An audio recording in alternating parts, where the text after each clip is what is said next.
Hello, this is Don the Tool Man, and today I have for you an eBay find. And this is a Husky CB 46 USA, and it has a patent there. It's very light, but it's the same patent number as the New Britain Killness patent. This, unfortunately, I lost the box. This was brand new, it had never been opened. I'll try to see if I can't put that info in the description. I don't know if you can send pictures in a description. I'll figure that out later. If not, at a later date, I'll hopefully find the box. It kind of breaks my heart that I can't right now. But this was a KRS quick release system, and when I look this up, it's anywhere from 1972 to 74, I'm thinking. Litton Tools is who made this for New Britain. New Britain was purchased by Litton Tools, I think, in 72, and in 78, I think Litton went another direction. I'm not real sure about the history on that. I just know that it still has the New Britain deal. This New Britain Killness design. It's a 46 tooth. That's what the CB 46 stands for, and it's really smooth. Let's see if I can get that in there for you. And I got the Husky socket on there because I figured that'd just be fitting for the video. But when I first got it, got out of the package, it would turn, well, one direction, but then the other direction would just bind up. And this thing didn't have any lube in it, but it was clean. There was nothing internally wrong with it or anything like that. It was, once I got the internal snap ring, and I'll show you, and drop the socket there. Once I got the internal snap ring off and I ran the mechanism, it wasn't hanging up at all. And them little snap ring ears at the top there, they were down here. And it took me a while of finessing that, but I finally got it to where it'd work right. But I like these quick release designs because there's no hollow center in the hole, or in the anvil. You just simply, your baldy tent collapses in when you push this little plastic button here. Now, this is, before Husky, like USA went to Lowe's, I think in the late 90s, something like that. It's way before that quality.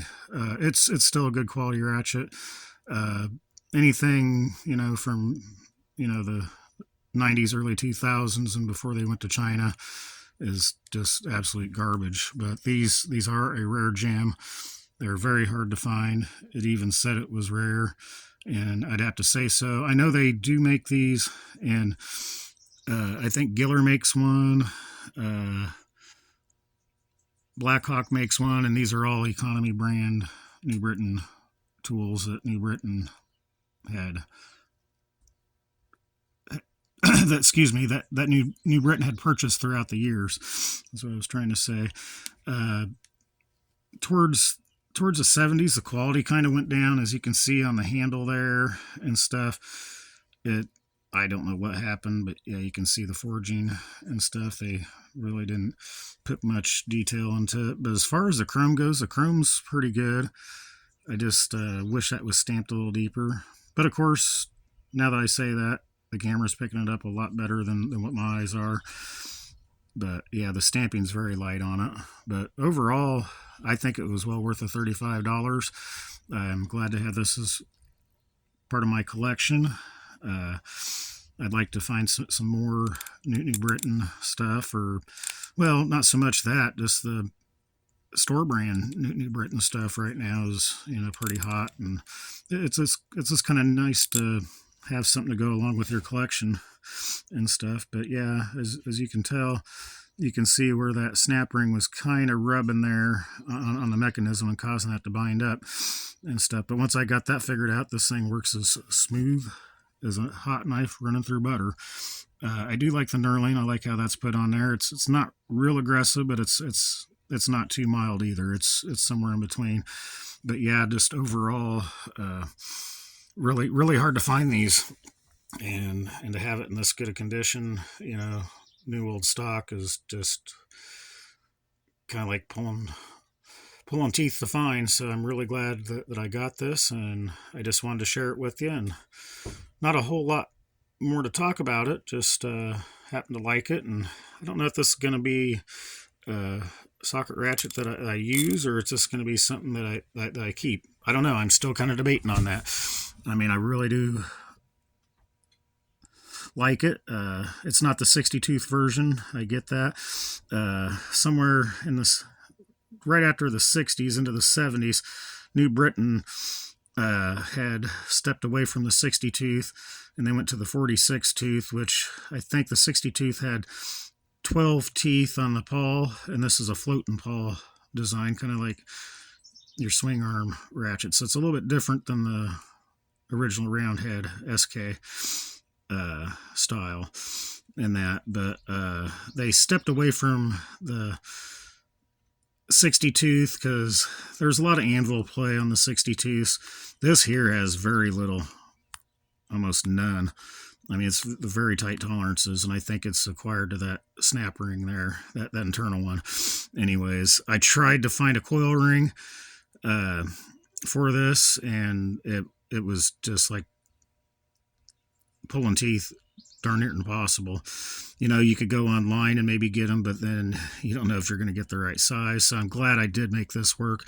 But they'd stepped away from it. They thought maybe a little coarser tooth would have more strength, and I don't know. I think New Britain had a pretty strong design with their 60 teeth. I think they were just kind of listening to a lot of people complain about the wobbliness and stuff, but I don't think that had anything to do with the integrity. But it's nice when a company does kind of listen to its customers too. So, I mean, that's what keeps them on top. And at one time, New Britain was king of the hill, especially in the 50s and that. But yeah, not a whole lot more to talk about. And I've made this video a little longer than what I'd like. So with that, I'm going to say thanks for watching. And if you really like my content, hit that subscribe or hit that like button. If you really like it, hit that subscribe button. Thanks for watching.